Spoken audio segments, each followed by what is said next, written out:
Hey everyone, it's Riley. I'm here with Paper Boys to bring you another video this week. This week we are talking about toxic masculinity.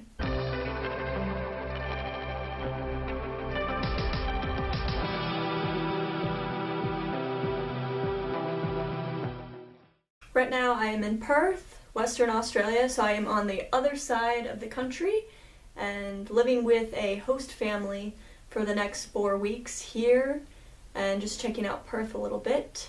So I feel pretty opinionated about toxic masculinity as a topic because I think it's something that is really hurting the male population, and it hasn't really affected me too much yet because I don't normally pass as a male, but even before I came out as transgender and just when I was classified as a butch lesbian, I still felt some of those toxic habits coming out from friends or other lesbians or people around me. One of my fears of starting testosterone is that I will change in my normal habits and in my behavior. I'm worried that I'll become more toxic as time goes on. I've heard a lot about having a cisgender privilege, and I don't want that privilege to change who I am and to make me change my views on women or change how I treat other people. I don't have the characteristics of that personality you think of as masculine. I'm extremely sensitive, and people are always telling me that I'm too sensitive about things. I've been that way my entire life. I've just had some pressure from friends to not have feelings, and I'll have friends that in my past will do something really terrible to me or just really treat me bad or just, ditch me when we were supposed to go out. And then if I have any type of emotional reaction, they think I'm being too sensitive or they think I'm not being manly enough, and it doesn't make any sense because just because I'm a guy doesn't mean I can't have my feelings be hurt. I'm not really a huge drinker, so I'm not big about, trying to drink as many beers as possible. I don't have much of an appetite, so I can't eat a lot either. I'm not into spicy food because I have stomach issues, so I'm not masculine in that way either. The biggest thing I've noticed in regards to toxic masculinity is the pressure for me as a masculine identifying person to hook up with as many women as possible.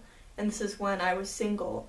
It was never okay to just be single and just be hanging out with myself or not doing anything. Like, people are always asking me, how many people have you gotten with this week? Or, how many people have you slept with? And of course everyone's lying.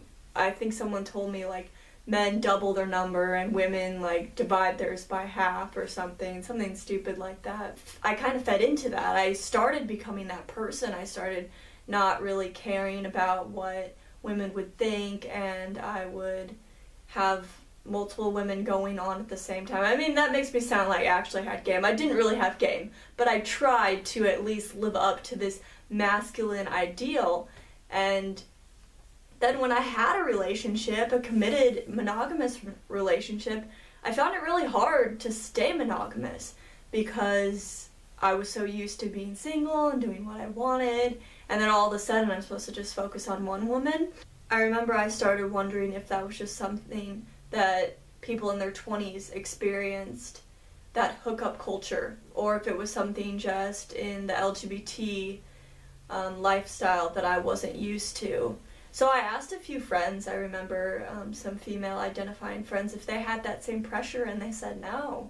No one ever pressures me in that way, and I don't ever feel like I have to do those types of things. So I think that's definitely a huge part of toxic masculinity that has impacted me and has kind of ruined the last few years of me dating. Sometimes I would always feel so much pressure to get with people, and if I wasn't, I would feel down, and that's not a healthy thing to be doing. And I finally have pulled myself out of that and started building healthy relationships when I'm in monogamous relationships. But that took a lot of time of self-reflection for sure.